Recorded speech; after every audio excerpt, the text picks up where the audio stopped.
Ya, kita mulai saja ya. Selamat pagi, saudara-saudara sekalian. Halo, Pagi, Prof. selamat pagi, Bartinus, Agnes. Agnes ada? Halo, Agnes Monisa hadir ya. Terus Stephen Go, saudara Stephen Go. Pagi, Prof. Iya, selamat pagi. Terus saya minta sebuah kamera di-on-kan ya, dan yang kelihatan nanti hanya wajah saudara-saudara saja. Tidak boleh ada wajah lain kecuali wajah saudara. Ya. Tidak boleh ada gambar lain kecuali gambar saudara. Karena ini adalah perkuliahan yang diselenggarakan oleh Fakultas Ekonomi dan Bisnis dari Untar. Ya, itu kita mesti menghormati keberadaan dan penyelenggaraan kuliah daring ini. Nah, sekarang kita melihat ya, di layar saudara-saudara, terutama di laptop, ya, akan saudara dapati slide, ya, slide mengenai global marketing. Ya, jadi ini yang ingin saya tampilkan hari ini. Ya, hari ini kita akan bahas mengenai bab 4 yang disebut country attractiveness. Apa itu country attractiveness? Ya, ialah menarik atau tidaknya daya tarik dari suatu negara kalau kita ingin melakukan investasi di negara tersebut. Sebab kalau kita investor, kita tidak mau masuk ke dalam suatu negara ya, yang menghadapi bermacam-macam masalah. Kita ingin masuk ke suatu negara yang baik-baik saja situasi politiknya, keamanannya, sistemnya, peraturan-peraturannya.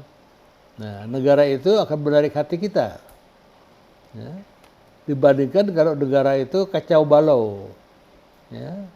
Selain juga atraktif tidaknya suatu negara juga bergantung kepada barang apa yang akan kita jual di situ. Ya. Nah, ini mengenai daya tarik dari suatu negara. Ya, yang ingin saya sampaikan di sini. Misalnya, saya ini adalah ya, waktu itu ketika saya masih eksekutif, saya adalah Vice President ya, International Division dan Export Director dari suatu makanan olahan, ya, artinya processed food, makanan kaleng, dari grup yang bernama Mentras, Borsubewiri, dan Susu Bendara Group itu. Besar sekali ketika itu. Ya, saya memegang ya, International Division. Jadi saya bertanggung jawab pada pemasaran luar negeri. Jadi kalau sekarang saya berdiri di hadapan saudara-saudara sekalian sebagai dosen mata kuliah manajemen pemasaran internasional, ya, saya sudah lakukan tugas-tugas saya benar-benar sebagai direktur ekspor dari suatu perusahaan internasional. Ya. Jadi artinya saya bukan dosen teori yang hanya bercuap-cuap mengambil cerita dari buku. Saya punya pengalaman langsung, ya, yang orang biasa katakan I've been there, I've done that. Been there berarti saya pernah di situ, done that saya pernah lakukan itu. Jadi bukan cuma cuap-cuap belaka, teori-teori saja. Ya. Jadi inilah yang saya lakukan dulu ketika saya masih aktif di pemasaran internasional. Nah, saya tentu harus memilih. Ya. Pilihan pertama tentu dari apa yang kita hasilkan. Ya, karena kita, perusahaan saya artinya menghasilkan makanan olahan, processed food, ya, lebih tepat canned food, makanan dalam kaleng. Tentu ya, canned food itu adalah untuk manusia. Ya. Jadi bukan untuk lain-lain makhluk. Ya. Jadi oleh karena itu saya mesti mencari suatu negara yang manusianya banyak. Ya, yang banyak manusianya, kemudian juga daya belinya kuat. Ya. Sebagai contoh, PhD saya, Doctor of Philosophy S3 saya, itu berasal dari Australia. Tapi ketika itu saya tidak mau masuk ke Australia. Kenapa? Zaman-zaman itu penduduk Australia sekitar 13 juta orang. 12-13 juta. Jadi kalau saya masuk ke pasar Australia, besar pasarnya, market size-nya hanya 13 juta orang. Ya, jadi saya tidak mau, walaupun saya lulusan ya, dari universitas di Australia. Demikian pula kalau kita ambil contoh New Zealand, Selandia Baru. Di situ penduduknya ketika itu sekitar 3 juta orang. Ya, lebih kecil lagi. Jadi kita tidak akan memfokuskan strategi pemasaran kita di negara-negara di mana penduduknya kecil-kecil. Ya, di New Zealand misalnya penduduknya 3 juta, ya, tetapi biri-birinya, dombanya itu bisa 60 juta. Dan saya tidak menjual makanan untuk domba, untuk biri-biri. Ya. Dan karena biri-biri itu untuk dicukur, diambil woolnya. Nah, Selandia Baru itu pengekspor wool, makanya banyak betul, ya, artinya biri-birinya tadi. Kebetulan saya menjual makanan manusia. 3 juta terlalu kecil market size. Australia 12-13 juta masih terlalu kecil. Jadi saya milih mana marketnya cocok buat saya. Ya, tentunya saya cari negara yang banyak penduduknya dan daya beli tinggi. Tentunya sasaran pertama adalah mana? Adalah Amerika Serikat. Ya, Amerika Serikat ketika itu ada 300 juta penduduk. Ya, kemudian GDP-nya, GNP-nya per kapita tinggi sekali. Ya, sehingga kurang lebih ketika itu masih 40-an ribu ya, per annum, 45 ribu. Jadi saya ke situ. Ya, jadi country itu atraktif buat saya. Kemudian yang kedua tentunya saya pilih Uni Eropa. Uni Eropa juga kurang lebih punya 300 jutaan ya, penduduk yang bergabung dalam suatu Uni Eropa. Nah, daya belinya juga cukup tinggi, setara dengan Amerika Serikat. Jadi itu pasar yang berikutnya. Dan pasar sasaran berikutnya juga adalah Jepang. Jepang penduduknya 120 juta. Ya, 120 juta, daya belinya sangat tinggi sekali. Ya, bisa 50 ribu dolar per annum. Jadi itu 3 besar sasaran saya. Country yang sangat atraktif buat saya. Secara ekonomis. Ya, secara ekonomis, secara potential market. Nah, itu contoh yang disebut dengan country attractiveness. Ya, ini yang ingin saya sampaikan supaya saudara jangan salah. Kenapa atraktif atau tidaknya suatu country juga tergantung kepada apa yang kita jual. Ya, kalau saya jual cat food misalnya atau pet food, tentu saya cari ya, bukan negara yang banyak penduduk manusianya, ya, tetapi banyak petnya. Ya, ini salah satu ya, contoh atraktif atau tidaknya. Tetapi itu kriteria umum. Ya, selain kriteria umum, terdapat pula yang saya katakan kriteria khusus.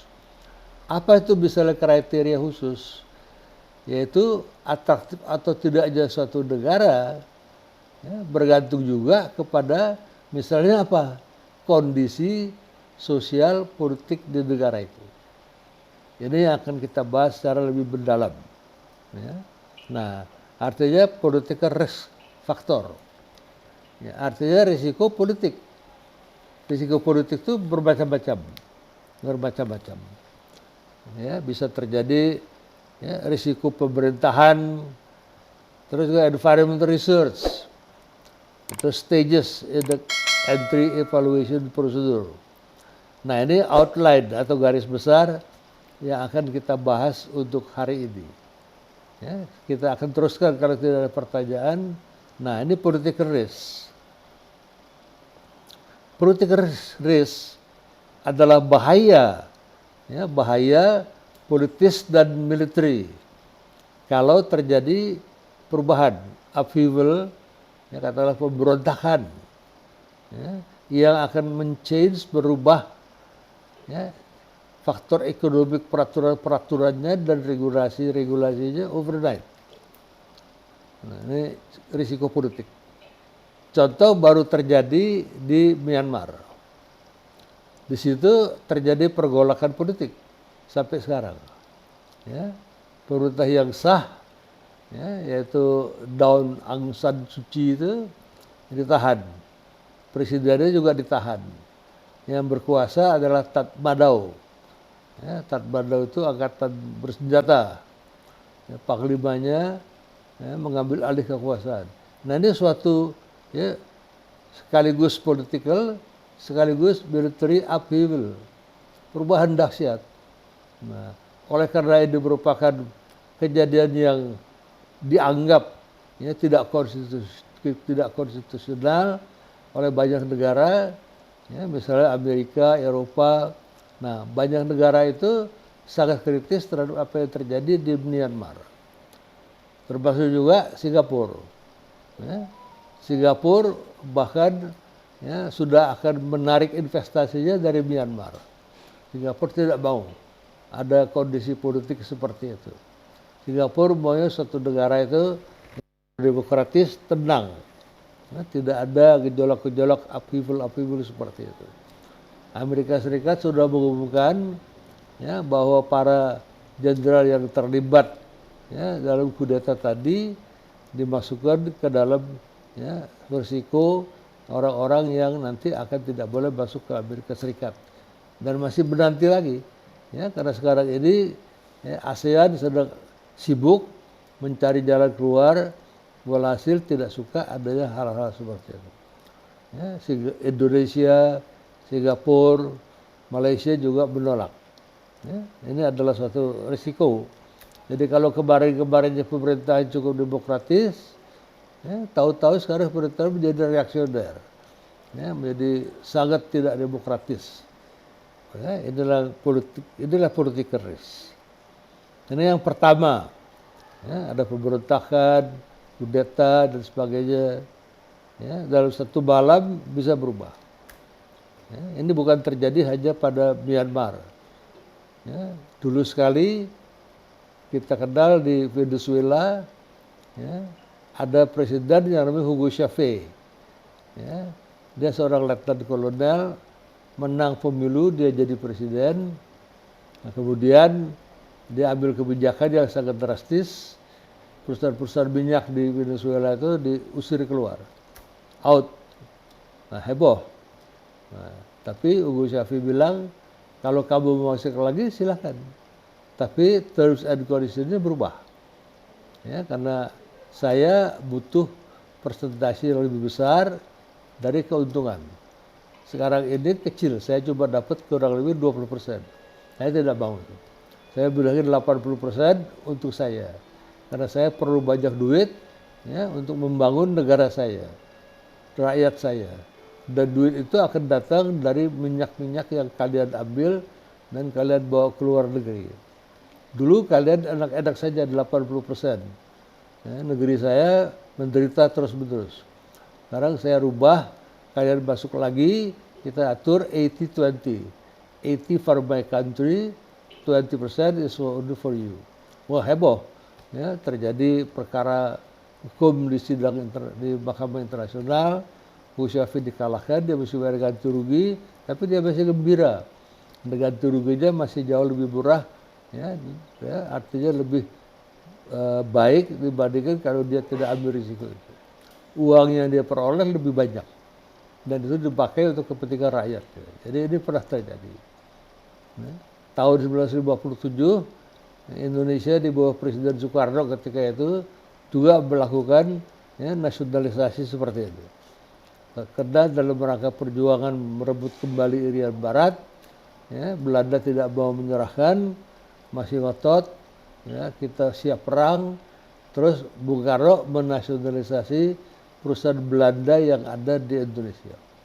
Misalnya perusahaan lampu Philips, itu diambil alih. Ya, Philips beralih menjadi Ralin, ya, itu menjadi industri nasional yang berasal dari Philips. Kemudian juga ada perusahaan multinasional yang namanya Unilever. Karena di dalam perusahaan multinasional Unilever ini sebagian ya, sahamnya berasal dari Belanda. Unilever itu dibagi dua, saham Belanda, dan saham dan pemegang sahamnya dari Inggris. Nah, Unilever pun diambil alih oleh Bung Karno. Ya, jadi itu ada risiko-risiko seperti itu. Ini risiko politik ya, yang harus kita pikirkan kalau kita mau masuk ke satu negara. Negara-negara lain seperti Singapura tentu tidak, rasanya 99.9% tidak akan pernah mengambil tindakan-tindakan politik seperti ini. Ya, saya kira demikian juga Malaysia. Ya, ini yang terjadi. Nah, selain itu berikutnya adalah risiko yang timbul dari internasional terorisme. Ini merupakan risiko politik yang baru, ya baru tidak terlalu baru sekali. Ya, sudah sejak 9/11 ada terorisme internasional. Ya, misalnya yang sedang dikembangkan ya, di Timur Tengah yang namanya ISIS, ISIS, ya. Kemudian juga Taliban, ya, ini pernah terjadi dulu, Al-Qaeda. Jadi kita lihat ini melakukan kegiatan terorisme, ya, melempar bom, meledakkan bom. Ya, kelompok-kelompok terorisme internasional ini ya, meledakkan bom Bali dulu. Bom Bali 1, bom Bali 2. Di Jakarta meledakkan banyak. Ya, satu malam Natal tahun 2020 saya pikir itu, atau 2001. Ya. Nah, mereka meledakkan gereja-gereja. Ya, di Medan, di Jakarta banyak sekali yang menjadi korban. Ya. Gereja juga sering diledakkan. Ya, bahkan masih terjadi. Ya, ini adalah semacam terorisme internasional. Makanya Indonesia memiliki yang namanya Data 988, ya, Polri, Brimob yang bertugas khusus untuk ya, artinya menangkapi mereka ini semua. Ya, kita lihat banyak sekali tokoh-tokohnya, ya, Datuk Azhari, ya, orang Malaysia dan sebagainya, juga orang-orang Indonesia sudah ditangkapin. Terorisme ini sampai sekarang masih terus terbentuk. Beberapa organisasi yang ada di Indonesia yang terkait dengan ISIS sudah dibubarkan. Ya, jadi inilah terorisme internasional. Ini merupakan ya, artinya risiko politik yang kedua. Kalau sampai ya, teroris ini menang, tentu Indonesia ditinggalkan ya, oleh investor internasional. Tidak ada yang mau invest lagi. Kita lihat apa yang terjadi di Afghanistan misalnya, ya, dengan Taliban, Al-Qaeda. Nah, kita lihat apa yang terjadi misalnya di Syria, ya, di situ terjadi terorisme dan terus-menerus. Ya, bom bisa berjatuhan, hotel internasional diserbu, ya, orang-orang ditangkapin, kemudian ditembak ya, oleh ISIS itu dan sebagainya. Jadi negara-negara yang punya investasi banyak ini menghindar dari negara-negara yang penuh teroris seperti itu. Jadi ini juga satu risiko yang harus dihindarkan. Ya, karena pada pemerintahan yang berganti ya, bisa terjadi ya, adalah perubahan-perubahan ya, risiko politik yang tadinya baik menjadi tidak baik. Ini adalah mengenai political risk. Kalau ada pertanyaan silakan. Kalau tidak ada pertanyaan akan saya teruskan. Nah, ini beberapa risk factor politik. Ya, di sini kita lihat general instability, ini paling tinggi levelnya. Ya, itu level pertama. Jadi katakan revolusi bisa, ya, atau external aggression, agresi dari luar. Agresi dari luar sudah jarang terjadi. Ya, tidak akan terjadi suatu negara menyerang negara lain. Terakhir kali itu Hitler dulu di Perang Dunia Kedua. Sekarang kebanyakan tidak seperti itu. Ya, dilakukan dengan menggunakan unsur dalam negeri. Ya, dibayar unsur dalam negeri itu, disuap supaya menjatuhkan pemerintahan dari dalam. Ya, bahwa negara menghadapi serangan dari luar ya, sudah jarang terjadi. Ya, tidak akan dalam waktu singkat terjadi serangan-serangan agresi-agresi dari luar. Kita lihat ya, Tiongkok dengan Taiwan ribut terus. Ya. Tetapi tidak bakal terjadi perang. Menurut saya 99,9% tidak bakal terjadi perang antara Taiwan dengan Tiongkok. Terkecuali ada keadaan darurat yang luar biasa. Kalau tidak, Tiongkok tidak mau perang, Taiwan juga tidak mau perang. Sebab apa? Kedua-duanya merupakan negara makmur. Ya. Tiongkok makmur, ya, dengan GNP mereka 13,5 triliun dolar, nomor 2 di dunia setelah Amerika Serikat. Mereka juga punya duit kontan di kantong, ya, baju dari pemerintah Tiongkok itu kurang lebih 3,5 triliun dolar. Taiwan juga maju. Ya.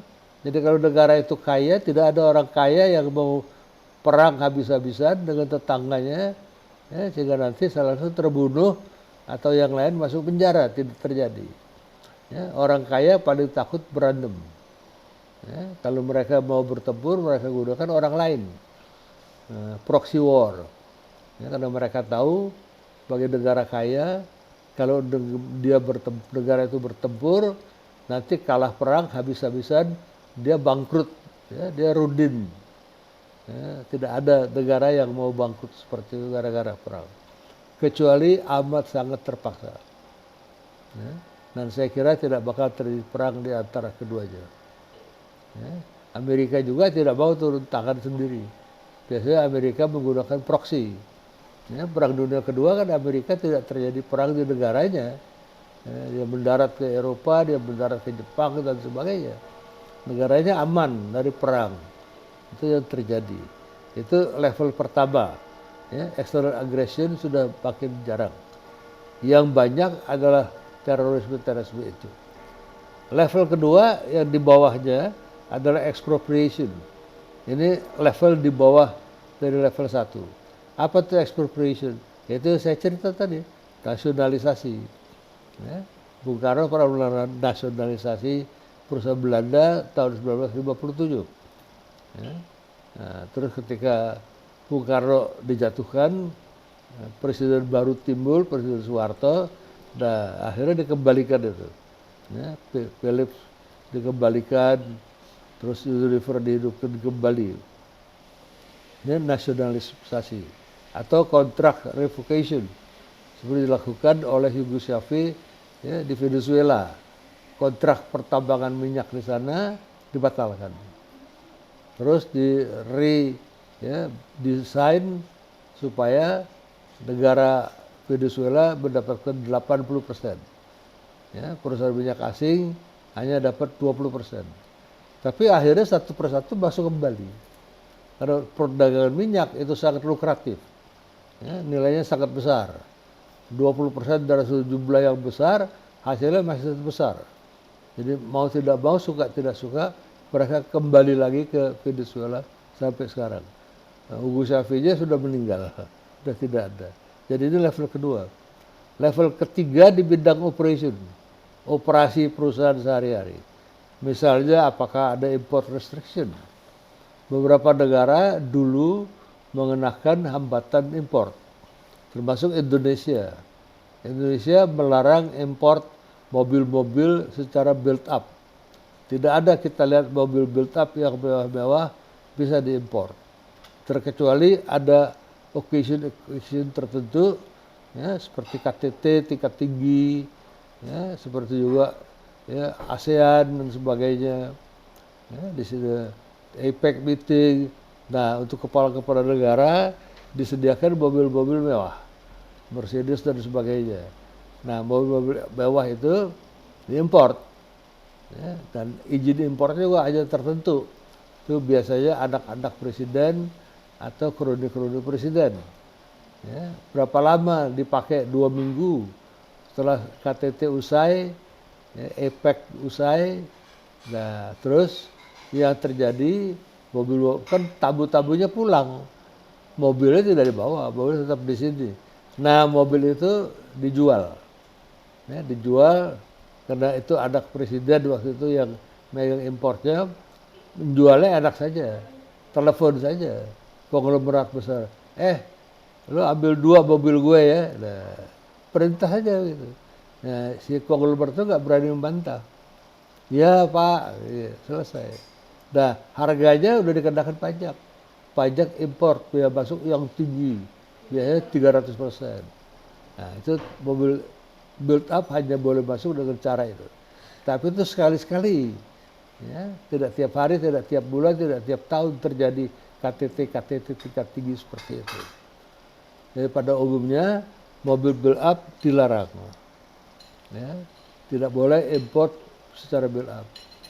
Belakangan WTO, ya, membatalkan kewajiban-kewajiban larangan-larangan seperti itu.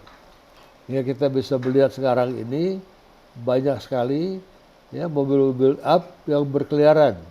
Misalnya Alphard itu tidak di-assembling di sini.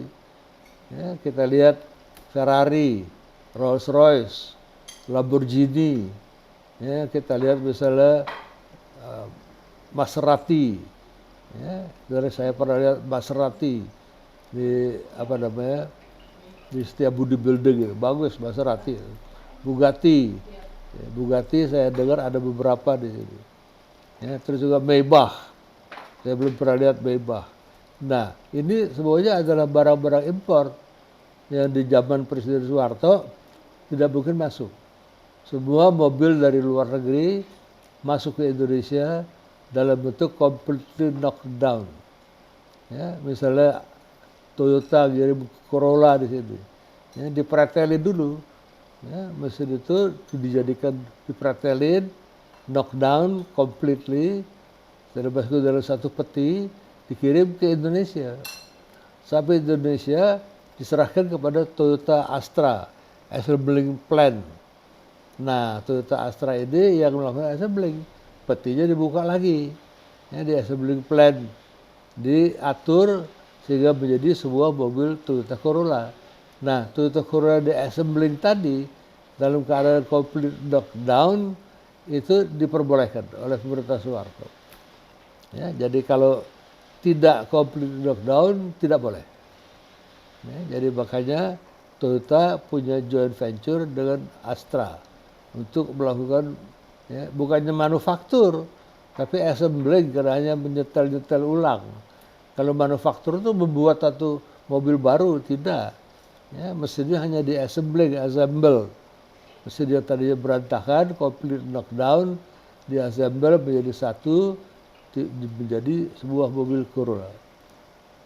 Ya, nah itu yang disebut, ya, import restriction atau local content rule.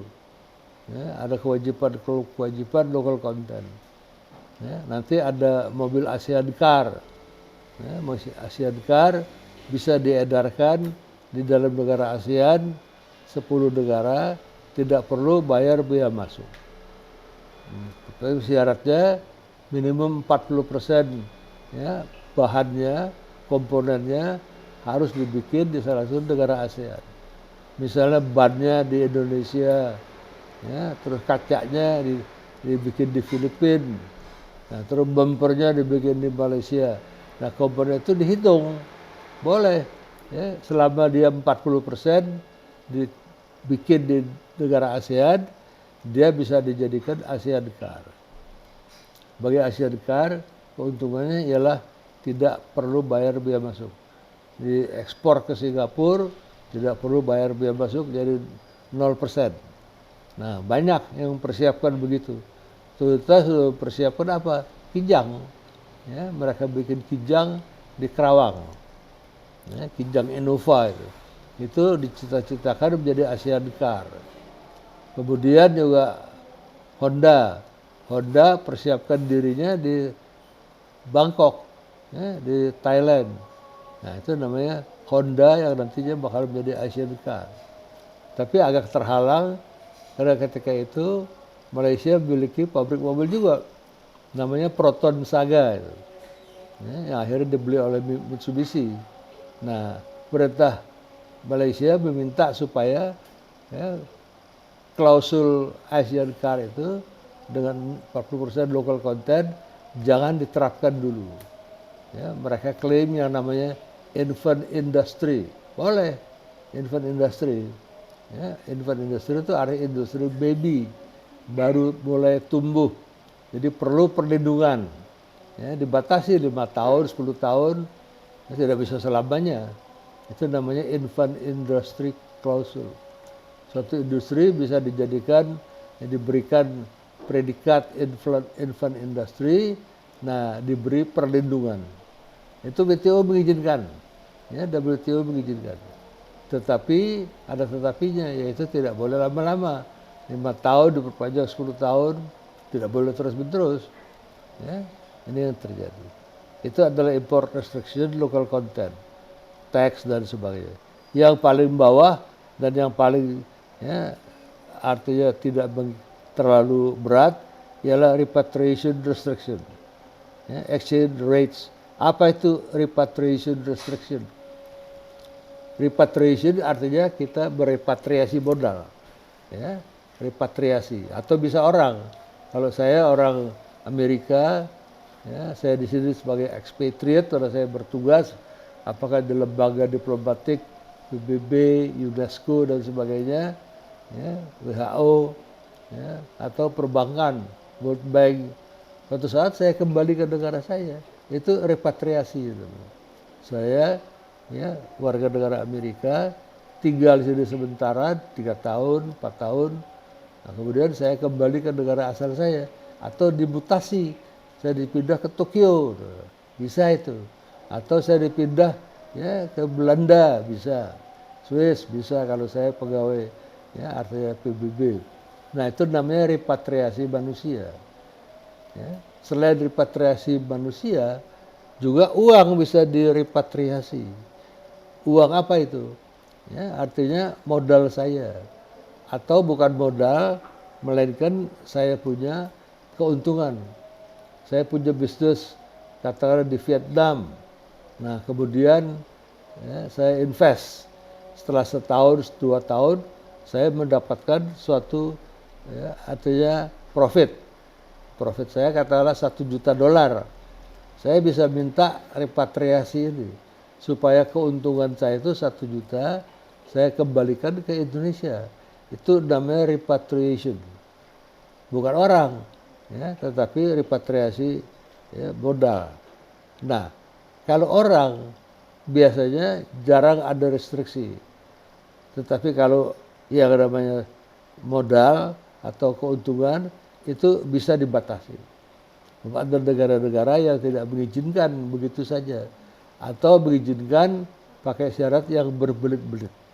Biasanya negara yang seperti itu mengalami kesulitan valuta asing. Ya, Vietnam dulu termasuk begitu. Ya, jadi Vietnam itu, ya, tidak bisa terlalu banyak-banyak. Nah, tidak bisa terlalu banyak-banyak. Ya, artinya kalau karena duitnya masih kurang. Ya. Kalau dulu saya mau ekspor ke Vietnam, saya datang, saya bicara dulu. Misalnya saya akan menjual kira-kira $100.000. Ya. Nah, atau $50.000. Nah, terus pihak importir di sana akan minta, ya, kamu tolong bikin semacam offer, ya, offer. Ya, semacam quote, kamu akan beli dari saya akan beli dari kamu barang ini senilai $100.000. Dia naikkan. Ya, kenapa dia naikkan? Sebab nanti dia harus minta izin dari pemerintah Vietnam bahwa nanti dia boleh membelanjakan $100.000 ke Indonesia untuk beli barang dari saya. Biasanya karena keterbatasan valuta asing, keterbatasan duit dolar, pemerintah Vietnam tidak bakal mengizinkan 100.000. Ditawar, oh, not $100,000, 50,000. Ya, diizinkan 50,000. Ditulis itu, approve 50,000, ya, 75,000. Jadi selalu dikurangin. Kalau dia tulis $50,000, nanti dikurangin lagi menjadi 40,000. Dia udah pengalaman di high dia. Jadi dia minta saya tulis 75,000, 100,000. Jadi kalau dikurang-kurangin masih tetap dia bisa dapat izin untuk, ya, mentransfer $50.000 ke saya. Itu yang terjadi. Ya, itu ada restriksi-restriksi. Tiongkok juga dulu-dulunya begitu. Dulu-dulunya begitu. Kalau kita dapat profit, ya, kemudian kita ingin kembalikan repatriasi itu, ya, sebagian dari modal kita tidak gampang. Nah, zaman-zaman itu Tiongkok pun RRT China sedang mengalami kesulitan uang dolar. Sekarang ini tidak terjadi lagi. Nah, repatriasi tetap perlu izin, ya, karena bukan rezim devisa bebas, tetap dapat izin, tetapi biasanya cepat dilakukan. Ini adalah bentuk-bentuk yang paling bawah. Ini pun kita harus kuasai, karena itu risiko risk factor. Kalau saya menjual barang di, ya, artinya Vietnam dulu, saya tahu bakal saya menghadapi kesulitan kalau importernya tidak punya duit dolar cukup atau pemerintah tidak izinkan. Ya, itu risk factor yang dihadapi. Kalau ada pertanyaan silakan. Risk factor bisa berubah, Ya. Risk factor juga kalau saudara suatu saat pergi ke Bangkok, Thailand, hati-hati. Ya. Saudara boleh bawa berapapun banyaknya dolar ke Bangkok, tapi begitu saudara masuk, ya, di pelabuhan udara, saudara cari custom, ya, bea cukai. Saudara kasih lihat, ya, tulis dalam laporan saudara, saya membawa dolar 40.000 US dollar ke Thailand. Nah, nanti saudara dapat, ya, distempel itu, ya, dan itu jangan hilang. Masukkan di paspor saudara, ya, sebab nah, saudara hanya boleh bawa keluar dari Thailand sebanyak-banyak 10.000 dolar. Nanti juga ada restriksi seperti itu. Kecuali kalau duit dolar 40.000 itu, ya, saudara bawa masuk dan saudara bawa keluar lagi. Saudara habiskan misalnya 5.000 dolar, ya, saudara punya 35.000 dolar, saudara bawa keluar. Nanti saudara itu 35.000 dolar. Tapi saya bawanya 40.000. Ini dolar saya. Nah, itu aman. Ya. Kalau saudara tidak bisa buktikan bahwa dolar itu berasal dari dolar saudara yang dibawa dari luar negeri, tahu-tahu saudara pulang, ya, terus hanya, ya, 35.000 dolar saja, nah, nanti saudara repot. Karena yang sisanya itu, saya pikir 25.000 dolar disita, diambil alih oleh pemerintah Thailand, oleh custom Thailand. Saudara bisa buktikan, saudara bisa ngotot, itu saya punya duit saya, oh mana buktinya. Nah, maka itu kalau masuk ke Thailand, membawa 30, 40, 50.000 dolar, sebaliknya saudara declare dan minta, ya, bea cukai Thailand, ya, mencap itu sebagai bukti. Nanti kalau keluar, saudara boleh bawa sebanyak-banyaknya.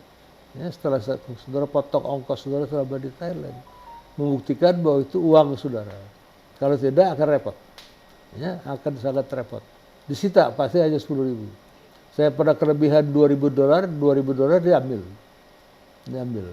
Ya, jadi bayangkan itu. Ya, salah saya salah hitung, ternyata ya 12.000. Saya pikir coba 10.000.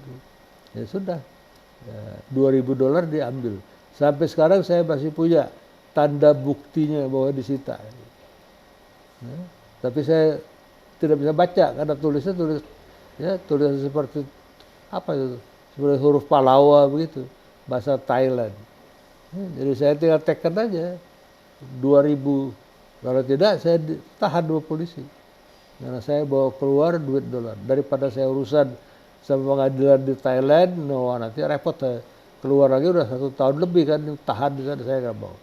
Lebih baik kehilangan 2.000 dolar, dia kasih tanda terima, saya pegang sampai sekarang. Nah, itu uang company, ini bukan uang saya. Nah, akhirnya saya pulang, saya fotokopi, saya klaim ke company saya. Jadi duit dolar saya disita di 2.000. Yang notabene duit dolar company. Jadi yang ngambil bukan saya, dianggap sebagai cost. Ya, sampai sekarang originalnya saya masih punya. Kalau saya cari pasti masih ketemu. Ya, nah ini beberapa repatriation restriction. Exchange rate juga. Ada negara-negara dengan exchange rate, ya, yang tidak floating seperti Indonesia. Ada yang fix. Misalnya juga China dan dong dari Vietnam itu fix sampai sekarang. Itu kadang-kadang memberikan problem. Ya. Kalau Singapura itu floating bebas. Saudara boleh bawa uang $100.000 ya, ke dalam Singapura, bawa lagi keluar Singapura, tidak jadi masalah. Ya. Yang jadi masalah juga Amerika. Amerika dulu kalau lebih dari 10.000 declare. Ya. Tapi keluarnya tidak apa-apa.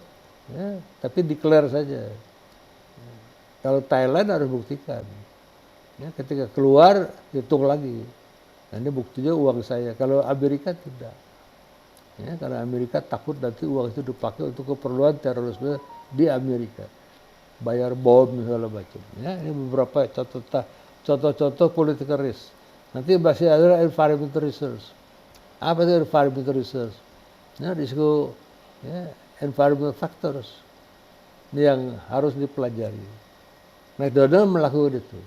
Sebelum masuk ke Indonesia, McDonald sudah melakukan ya, suatu studi research di mana bisa dibuktikan bahwa pada hakikatnya ya, yang penting ya, artinya mereka dapati environmental lingkungan terutama terkait dengan cultural budaya bahwa orang Indonesia ya, 90% beragama Islam.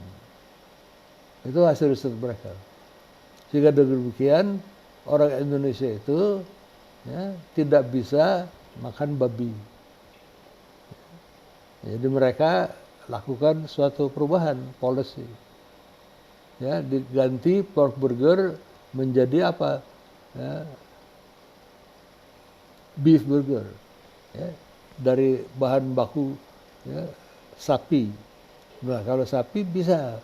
Karena orang Indonesia tidak dilarang makan sapi. Tapi kalau McDonald yang sama masuk ke India, mereka memiliki problem. Ya, apa problemnya? Pertama-tama di situ ada kurang lebih 20 juta orang Islam, orang India yang beragama Islam. Mereka tidak boleh makan babi juga, haram.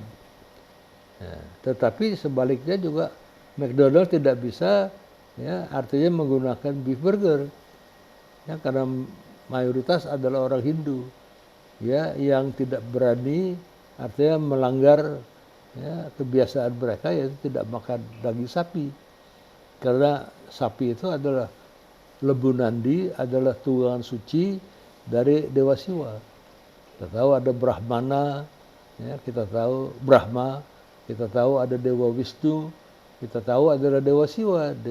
Dewa Siwa ini adalah dewa yang mematikan. Ya. Nah, apa yang dilakukan oleh Dewa Siwa? Dia kalau Brahma itu melahirkan, Wisnu dewa memelihara, Siwa dewa yang mematikan, yang mencabut nyawa orang dan semua, ya, juga binatang dan sebagainya, hewan. Kalau ya, Dewa Brahma tunggangannya adalah angsa, kemudian Dewa Wisnu tunggangannya adalah Garuda, yang saudara bisa lihat di ya, Bali, Garuda Wisnu Kencana yang besar tinggi sekali itu. Nah, kalau Dewa Siwa tunggangannya lembu nandi. Jadi orang India menghormati sekali lembu ini. Tidak bisa misalnya Dewa Siwa mau travel cari-cari mana lembu nandiku, wah mati, dipotong oleh McDonald. Wah, bisa Dewa Siwa marah. Ya, orang McDonald itu bisa mati semua lagi dibalas. Jadi orang McDonald tidak berani menggunakan daging lembu. Demikian kalau dia pakai daging lembu, orang Hindu tidak mau makan daging lembu. Jadi mau tidak mau McDonald harus mencari penggantinya yang baik. Ya, akhirnya ketemu yaitu mutton, semacam kambing, domba. Ya, mutton burger. Nah, apa artinya? Mutton burger itu netral. Orang Islam boleh makan domba, ya, kambing, sedangkan orang Hindu juga tidak ada larangan. Jadi mereka bisa menyantap ya, McBurger dengan menggunakan daging mutton itu. Ini artinya environmental research, diselidiki dulu. Ya, kalau saudara juga bergerak di bidang garment, ya, saudara tahu environmental di sana itu, misalnya ya, cuaca, ya, di sana ada negeri 4 musim, ya, Eropa, Amerika, Jepang. Australia. Sekarang ini masih musim dingin ya. Apalagi masih New York masih dilanda salju, juga Eropa. Tetapi kalau saudara berarti bidang ya, garment atau pakaian musim panas itu sudah harus masuk ke negara-negara itu sekarang, bulan 2. Ya, artinya mereka order dari perusahaan garment saudara bikin baju-baju musim panas, kemeja lengan pendek dari bahan yang tidak tebal, bukan wool, katun dan sebagainya. Ya, kenapa? Mereka butuh paling sedikit 1 bulan, ya, 1,5 bulan untuk distribusi. Jadi tidak boleh terlambat. Ya, kalau terlambat nanti tahu-tahu sudah pertengahan musim panas, barangnya belum datang, nah bahaya itu. Dan demikian juga pada sekarang ini nanti kira-kira bulan depan, ya, artinya pakaian musim dingin nanti akan diobral, ya, artinya sale besar-besaran. Ya, kenapa? Daripada mereka simpan lagi dalam gudang, gudangnya diperlukan buat pakaian musim panas, biasanya di get rid, dihilangkan, dibuat sale sebesar-besar. Jadi nanti bulan Maret itu enak tuh kalau belanja di Amerika. Ya, kalau sudah perlu jaket wool dan sebagainya, celana jas wool, oh enak itu. Ya, ini terjadi. Nanti sebenarnya kalau musim gugur, ya bulan 9, bulan 10 dan kalau bulan 11, ya, nanti baju-baju musim panas dilelang lagi. Ya, karena nanti akan masuk pada bulan 10 itu, 9, 10 itu baju-baju musim dingin. Ya, boleh lagi pakai jas wool, ya, jaket dan sebagainya. Itulah environmental research. Ya, jadi environmental ada physical, socio-cultural, yang tadi saya sebutkan physical, ya, pakaian, terus socio-cultural yang saya sebutkan tadi adalah misalnya yang dilakukan oleh McDonald. Atau ekonomik ya itu lebih umum lah, atau regulatory. Ya, jadi beberapa environmental research yang harus dilakukan kalau masuk ke pasar mancanegara. Apakah itu atraktif atau tidak? Nah, Donald bisa mengatakan, ya, Indonesia penduduknya besar, ya, 200 juta karena ketika itu dia masih tahun 92, ya, ya, tetapi harus kita perhatikan, ya, karena hanya 10% yang non Muslim. Jadi kalau kita pakai burger babi, pork burger, ya kita dapat, ya, satu target market yang sangat kecil. Ya, 10% dari 200 juta, 20 juta. Ya. Kalau kita rubah pork burger menjadi beef burger, nah kita bisa dapat 90+%. Ya, 90% orang Islam dan sebagian lagi dari orang non Muslim yang tidak dilarang makan beef. Jadi 90+%. Besar itu. Nah, McDonald lewat keputusan tertingginya, ya, akhirnya memutuskan oke deh kita rubah. Nah, semester lalu kalau saya tanya ini, ya, kadang-kadang ngawur aja. Oh, nanti McDonald, ya, melancarkan artinya panas paket nasi. Oh, oleh karena itu laku. Bukan itu, bukan paket nasi. Sukses McDonald itu hanya terjadi ketika mereka mulai memasarkan, ya, artinya ganti pork menjadi beef burger. Itu awal mula sukses McDonald. Karena nasi tadi baru berapa tahun, 5, 6, 7 tahun, 10 tahun kemudian baru muncul. Tidak gampang berubah menu, ya, di perusahaan multinasional seperti itu. Diperlukan izin dari eksekutif tertinggi. Ya, tidak gampang. Ya, dan juga sukses faktornya bukan karena nasi. Mau nasi pun kalau pakai pork tetap tidak laku. Oh, ini ada nasi tapi pakai babi, nasi babi, gak ada yang mau, percaya deh. Orang Muslim tidak akan makan. Ya, jadi sukses faktor McDonald itu terjadi ketika mereka mengganti pork dengan beef. Ya, begitu juga di India. Bukan karena orang India tuh vegetarian, tidak ada urusan. Oh, orang India tuh sedang rempah-rempah. Oh, bukan. Ya, bukan karena vegetarian. Oh, mereka menghasilkan, ya, Maharaja burger vegetarian. Oh, tidak. Bukan itu. Ya, sukses faktor terutama mereka menukar, ya, artinya pork dengan apa? dengan mutton burger di India. Ya, jangan salah itu. Ya, tolong dicatat kalau saya tanyakan bisa paham. Kalau tidak percaya saya teruskan. Nah ini physical environment, socio-cultural tadi ya, seperti saya bilang. Ya, artinya budaya. Budaya itu terdiri dari bahasa dan sebagainya. Juga agama. Budaya yang paling susah, rigid, keras, kaku ialah karena berdasarkan agama. Kalau bahasa orang bisa gampang pindah. Saudara pindah ke Amerika 2-3 tahun saudara lancar berbahasa Inggris. Ya, saudara tidak akan berbahasa Inggris sehari-hari karena lingkungan saudara adalah bahasa Inggris. Tetapi agama tidak mungkin berubah. Kalau dari sini saudara beragama Islam, pindah ke Amerika juga tetap beragama Islam. Tetap tidak makan babi juga. Kalau saudara di sini adalah agama Kristen, tapi di sana ya Kristen juga. Tidak pindah menjadi Buddha dan sebagainya. Ya, jadi kalau agama itu merupakan determinan dari budaya yang sangat rigid sekali. Ya, ini yang ingin saya jelaskan. Kalau ada pertanyaan silahkan. Ya. Jadi silahkan lihat ya, slide mengenai screening. Ya, kita lihat country screening menarik apa tidak. Jadi saya lakukan dulu. Bukan cuma saya cerita cuap-cuap saja kepada saudara-saudara.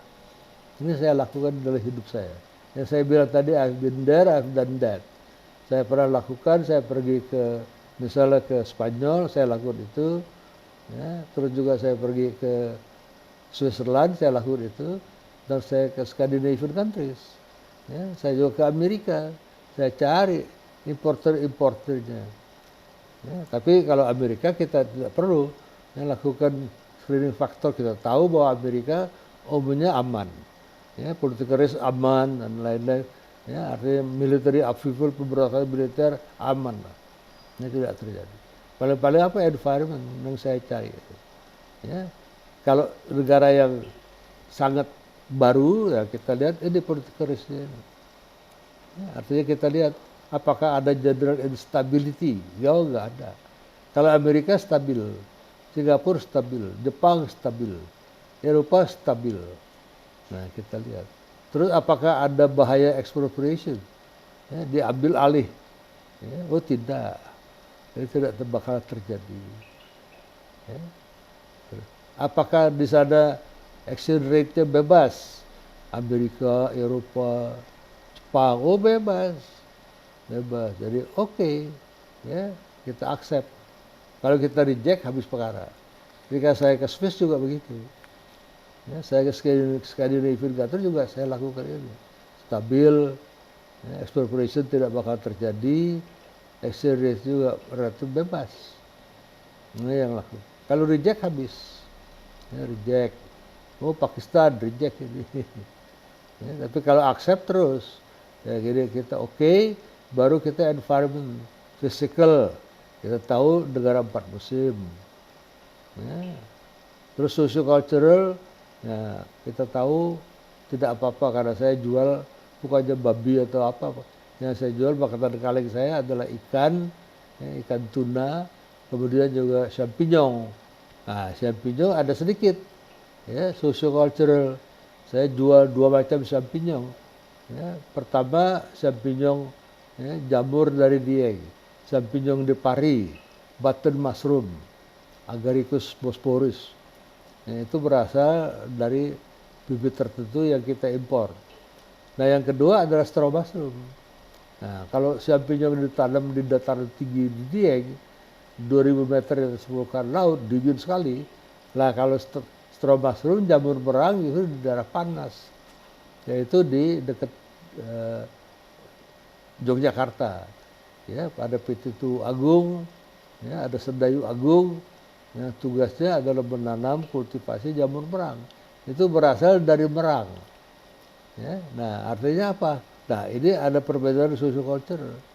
Orang-orang Barat, orang-orang bule, Amerika, Eropa, nggak pernah mau makan jamur merang. Nah, jamur merang lakunya terutama hanya untuk masyarakat Asia, Chinese, ya, kemudian Thailand, yang pakai sup tom yum kung, ya, dari situ pakai jamur yang artinya pakai jamur merang yang agak hitam-hitamnya. Chinese itu misalnya kita di sini babi gajah mada, ya ada mushroom itu straw mushroom. Nah kalau orang kulit putih hitam-hitam mereka takut. Jadi mereka hanya makan ya button mushroom tadi. Jadi kalau kita makan ayam jamur, nah, jamur itu adalah satu macam, ya, itu adalah button mushroom seperti ya, seperti kancing. Ya. Nah itu Agaricus phosphoris. Itu adalah jamur di daerah dingin. Jadi itu terjadi. Jadi saya punya market terbelah. Satu adalah Agaricus phosphoris, ya, jamur dieng, button mushroom yang hanya dijual untuk market orang-orang kulit putih. Nah, satu lagi saya bisa ke Oriental ya, importer, Oriental food importer, ya, di mana saya jual kepada mereka ya, adalah jamur straw mushroom yang dari ya, Yogyakarta itu. Ya, harus kita perhatikan. Kalau ini aja ya semuanya oke, kita accept. Ya. Kalau ada yang tidak beres kita reject. Satu saja tidak cocok kita reject. Nah kalau kita accept, baru ya, kita lihat. Biasanya kita lihat further screening. Nah, further screening itu apa? Kita datang. Saya datang ke sana. Ya, kita research competitor. Kalau saya makanan kaleng, kompetitor paling besar saya, paling hebat adalah China. China itu produsen dari segala macam makanan olahan. Kedua Thailand, ya, jadi hanya dua.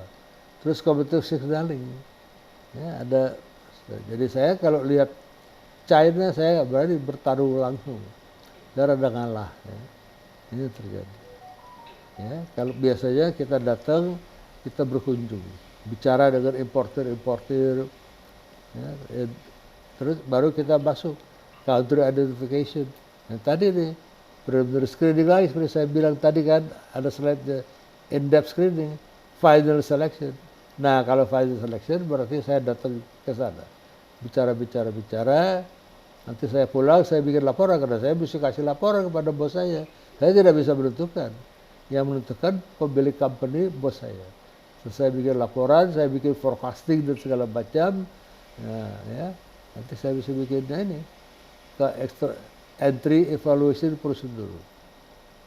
Ya. Nah, kalau udah sampai sini baru entry mode. Ya, apa masuknya personal visit? Nah, biasanya ekspor. Indonesian company 99% selalu ekspor. Ya, tidak punya kapasitas untuk tidak ekspor. Misalnya invest di negara orang tidak bisa, terlalu berat. Saya misalnya tidak bisa sarankan bos saya, oh kita bikin pabrik aja. Itu terbalik. Bos saya membeli pabrik ikan tuna yang dari Amerika, Vanchem Seafood, Theodore untuk diproduksi dalam negeri. Ya, jadi tidak bisa terlalu berat bebannya kalau ya, invest misalnya 10 juta dolar. Biasanya ekspor. Ekspor itu lebih gampang. Tetapi problem pada ekspor, ya, seperti saya lakukan dulu, ya, saya tidak menggunakan label saya, melainkan private label. Private label itu apa? Labelnya menggunakan label dari importer. Nah, ketika saya ekspor mushroom champignon, ya, saya pakai labelnya dari perusahaan di Minneapolis, Minnesota, ya, Green Giant. Labelnya label Green Giant. Ya, tidak bisa pakai label saya. Kenapa? Mereka yang promosikan, bukan saya. Kalau pakai label saya, wah, saya harus promosikan. Berapa biaya budget saya itu? Besar sekali. Ya, luar biasa mahalnya pasang iklan TV di Amerika Serikat. Tapi kalau saya pakai label Green Giant, nah Green Giant yang mempromosikan, bukan saya. Tetapi labelnya harus label mereka mau promosikan label saya. Ya, nah mereka yang tanggung jawab, distribusi juga mereka. Ya, buat saya tidak apa-apa. Yang penting saya bisa jual produk saya. Ya. Nah itu final selection menentukan entry board. Hampir jarang ya, orang Indonesia hampir tidak ada yang entry boardnya lain daripada ekspor saja. Ya, ini yang saya ingin sampaikan kepada saudara-saudara sekalian. In-depth, market size-nya berapa? Ya, kita harus perlu market size. Nah, Switzerland kecil, Ya, cuma 8 jutaan orang. Tetapi turis yang datang bisa 20 juta setahun, 30 juta. Nah besar, kalau turis juga harus makan. Nah itu adalah market size. Jadi market growth, tumbuh ekonominya rata-rata 2% lah. Ya, terus competitive intensity, banyaknya kompetitor kita. Ada trade barrier apa tidak? Oh, kalau di Amerika Eropa hampir tidak ada trade barrier kecuali kuota. Ya, celaka itu. Jadi kalau misalnya ke Eropa, saya terkena kuota, ya artinya masuk kuota. Kalau saya ke Amerika, nah saya terkena untuk produk ikan tuna saya, karena ada perbedaan ya, tuna in water ya, yang bisa berlaku double duty tarif atau ya, tuna and oil. Tuna and oil biaya masuknya 30%, tapi nggak ada pembatasan kuota. Ya, kalau tuna and water terjadi pembatasan kuota-kuota tertentu. Nah, ini harus kita pelajari. Kalau kita sudah oke ya nggak apa-apa. Dan dari mana saya dapat data-data tadi? Market size, ya, market growth, ya banyak. Ya, Economist Intelligence Unit ya, untuk cara pemasaran ke Eropa. Ya, terus ada lagi penerbitan tebal sekali, dan Earn Bradford itu satunya tebalnya seperti bantal guling gitu, bantal kepala. Nah dia bisa ada 7 atau 8 ya, jilid. Di sini tidak ada dan Earn Bradford. Kita punya trade directory hanya misalnya dari Kompas trade directory. Ya, cuma itu. Ya, jadi dari situ sumber-sumber itu. Ya kita mesti cari dari sumber-sumber manapun mesti ada. Ya, terus dari perbankan, Euro Monitor, ya, artinya Global Scan dan sebagainya, Bates, atau dari US Department of Commerce, ya, Kementerian Perdagangan Amerika. Ini sumber-sumber dari mana kita bisa dapat data-data tadi. Ya, di sini kita paling-paling pergi ke BPPN. Data sources and evaluation. Ya, country identification, primary screening, tadi sudah saya jelaskan. Ya, pada final selection itu menentukan. Karena yang memberikan final selection itu bos saya. Ya, menentukan finally bos saya. Nah, dalam rencana saya itu saya bisa masukin forecasting. Oh, besarnya sekarang, jadi market size kan. Oh, 100 juta kontainer. 100.000 kontainer setahun. Kali berapa dolar. Nah, kita dapatin misalnya 10% tahun pertama. Masukkan. 10% itu sekian kontainer setahun. Kali sekian dolar per kontainer. Nah, saya dapatkan dolarnya, dolar worth-nya. Misalnya saya dapatkan misalnya 1 tahun bisa ya, 5 juta dolar. Itu masuk itu, pemasukan. Ya, forecasting. Nah, terus kita harus masukin pengeluaran. Pengeluaran apa? Nah, saya mesti kasih commission kepada importir. Nah, saya juga punya travel expenses, saya punya travel cost. Tiap bulan saya mesti travel ke negara-negara itu. Nah, syarat saya kontrak perjanjian kerja saya first class, hotel first class, airline, makan pakai saya masuk tuh. Ya, berapa saya cuci ya laundry, saya bisa laundry. Ya, saya nggak mungkin pakai baju bekas terus, sudah laundry. Laundrynya bayar company. Terus saya bisa dapat per diem setelah dipotong makan, transport apa. Tiap hari saya bisa dapat kalau Eropa, Amerika, Jepang $100 satu hari. Per hari itu tidak perlu pakai bond. Kali saya 30 hari kali $100 $3.000. Saya tekan, masukkan, ditambah dengan bon-bon transportation dan sebagainya, taksi apa, masukkan. Ya, kalau entertainment tidak bisa. Saya nonton bioskop tidak bisa masuk. Ya, kecuali saya undang tamu, makan malam, pergi ke misalnya di Paris, ya, Lido, ya, Moulin Rouge. Nah itu saya boleh klaim. Saya harus tulis. Ya, saya pergi dengan importir namanya si Anu. Alamatnya ini saya tulis. Ya, pertanggung jawab saya. Terus saya keluar biaya untuk itu aja, plus dinner malam $700 misalnya. Karena biasanya kalau mereka minum champagne itu kurang ajar. Champagne-nya udah bisa $200 satu botol. Nah, masuk, klaim. Ya. On top of that, saya masih punya $100 namanya, artinya per diem. Untuk apa itu ya tadi kalau saya nonton bioskop, ya mungkin klaim kan. Jadi saya ambilnya dari saudara yang saya miliki. Ya, itu yang terjadi. Nah itu masih forecast.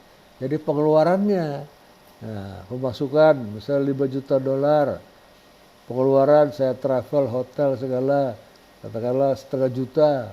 Nah jadi cuannya, profitnya 4,5 juta dolar. Nah itu kalau bos saya baca, dia setuju, dia paraf, ACC. Ya, itu adalah budget approval saya. Ya, setelah itu saya bebas melakukan kegiatan. Saya pergi lagi, saya boleh tawar, bukan lagi ngobrol. Saya tanya info enggak, saya boleh jual. Ya, saya boleh jual ke Jepang, saya ketemu Nosaki, saya ceritakan, ya, terima kasih, saya kembali, last time I was here. Nah, I promise you, I will give you very best product. Ya, the best product yang terjadi. Sampai dia tertarik. Ya, ini yang saya katakan. Tidak gampang, mungkin orang tertarik. Kita tawarkan ya, ke Green Giant itu tidak sekali jadi. Karena mereka biasa ngambil mushroom itu, ya, champignon mushroom dari Tiongkok. Mereka nggak ada keperluan. Suatu saat, ya, mushroom dari Tiongkok dilarang oleh FDA. Karena ada semacam mite, semacam kutu, ya, yang terlalu tinggi ukurannya. Nah, jadi dilarang, di embargo, nggak boleh masuk. Ya, jadi mushroom dari Tiongkok, ya, champignon dilarang masuk ke Amerika. Jadi mereka kelabakan, ya, mereka cari kartu nama. Dulu rasanya ada beberapa orang dari Indonesia tuh si ujil, mana tuh cari kartu namanya lagi, cari. Nah terus waktu itu kita pergi sebelumnya ke Amerika, terus nggak jadi. Kenapa nggak jadi? Karena ditanya produksi kita berapa? Wah masih kecil, 5.000 ton setahun. Wah, mereka ketawa.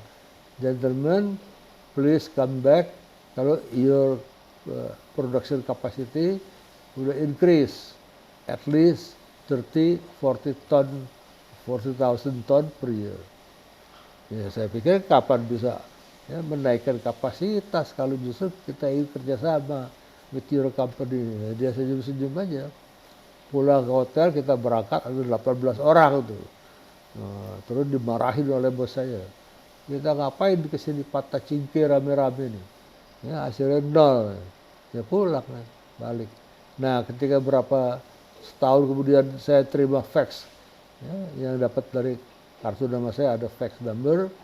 Masuk, dia undang kita ketemu lagi. Waduh, karena dia punya urusan dengan China. Ya, dia punya urusan dengan China, Green Giant ini. Yaitu mushroom dari China tidak boleh masuk. Jadi apa akibatnya? Ya, mereka perlu supplier lain, mereka ingat Indonesia. Wah, mereka ingat saya. Nah, terus di fax ke saya. Saya ketika terima fax, wah, ingat lagi pengalaman gagal di Amerika itu di Minnesota. Kalau saya bicara sama bos saya, nanti bos saya ngomel lagi.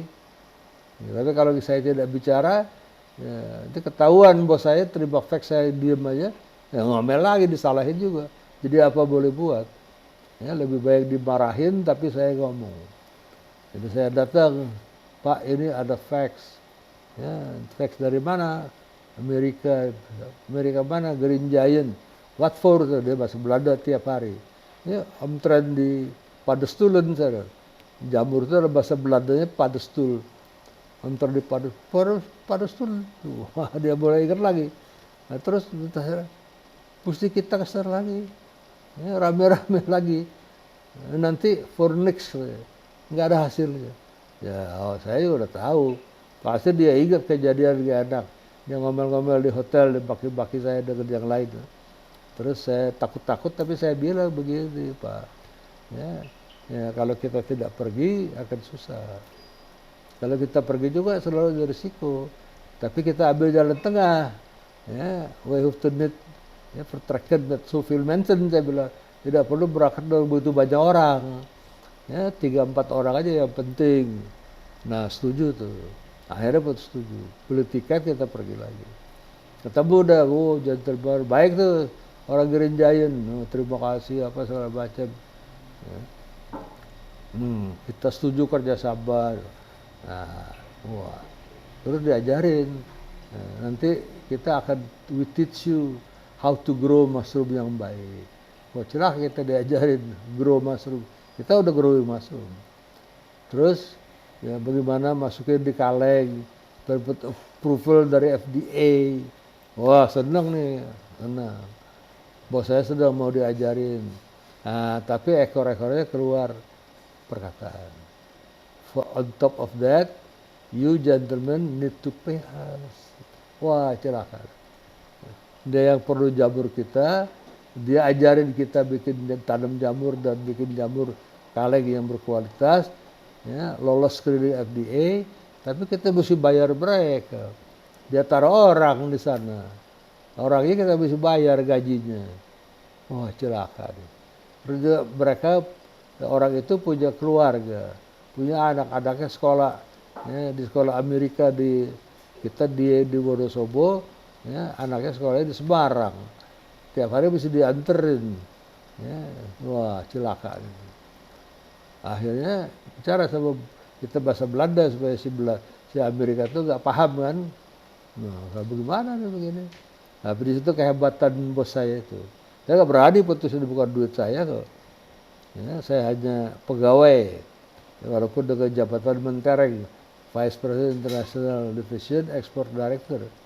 Nah, bos saya bilang, oke deh kita terima.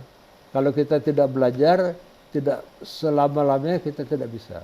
Jadi anggap saja uang sekolah. Nah, itu jadi. Itu terjadi. Ya, tidak gampang. Ya, tidak gampang untuk ikut serta dalam perdagangan internasional. Saya alamin berat.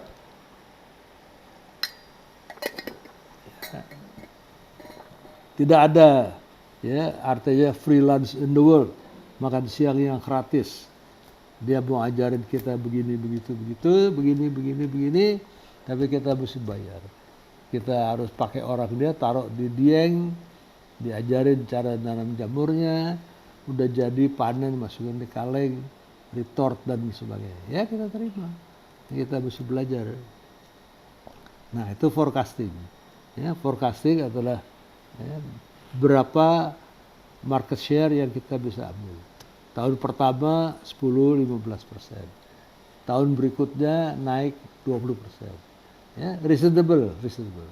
Nah, banyak, ya, produk life cycle, early stage. Biasanya kita belum pengalaman, ya, kita moderate saja. Menurut saya 10-15% target market bisa. Baru kemudian, ya, kita bisa punya data lagi, ya, kita bisa lakukan quantitative forecast feasible. Tapi ingat, forecasting itu tidak pernah bisa akurat. Ya, saya 40 tahun melakukan forecasting bisnis, tidak ada satu tahun pun yang akurat. Atau kekurangan, ya, artinya kita forecast 3 juta, ternyata kita kerendahan kekurangan.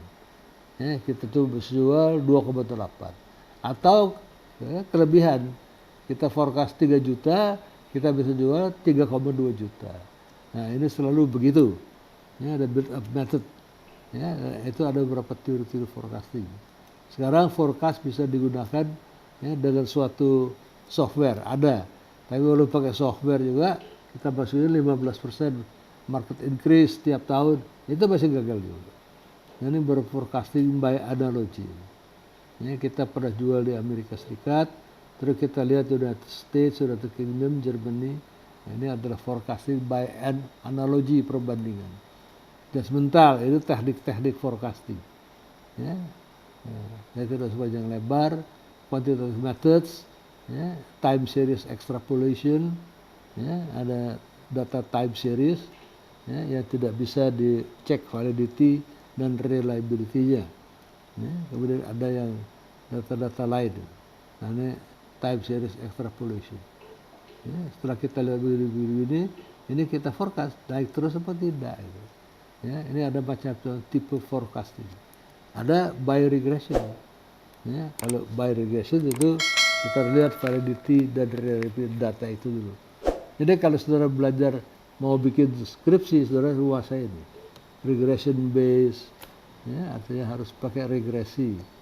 Ya, artinya artinya Y sama dengan ya, X1, X2, X3, X4, bergantung dari berapa macam, baru belakangnya pakai E, error. Ya. Ini nanti dosen yang akan mengajar, regression. Willingness to buy, ya, bisa diregresi. Sales per customer bisa di regression base. Ya, ini terjadi. Market share bisa diregresi lagi. Nah, biasanya dosen ya, metode regresi kuantitatif data saudara yang akan mengajar itu. Nah, ini misalnya domestic import sales forecast. Forecast tidak pernah bisa akurat.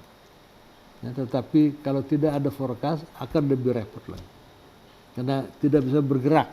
Ya, bos tidak akan bisa kasih izin tanpa forecasting. Bos melihat laporan kita, planning kita dengan angka. Ya, angka rupiah, angka dolar, whatever. Dia lihat profitnya ada apa tidak. Kalau belum profitable, tahun depan harus ada profit. Kalau tidak ada profit, bos tidak akan ACC. Ya. Nah, profit atau tidak kelihatannya dari angka. Angka itu datang dari mana? Dari rencana forecasting penjualan kita. Nanti baru kita hitung lagi expenses. Ya, itu dulu saudara-saudara sekalian udah take away. Jadi kita lihat market potential and growth, ya, political development, trading block membership, interdicity, baru entry barriers. Intinya ini. Ya, atraktif atau tidak bergantung dari faktor-faktor ini. Kalau ada pertanyaan silakan. Ada yang mau bertanya?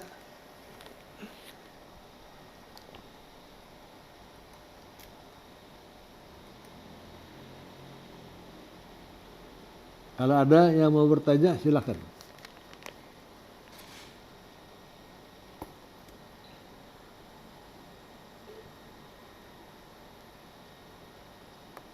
Stephen Go mau bertanya? Amalia? Jauh ini belum. Belum, ya. Terus Agung Nugroho? Ada Agung Nugroho? Belum ada, bro. Nggak ada orangnya ya.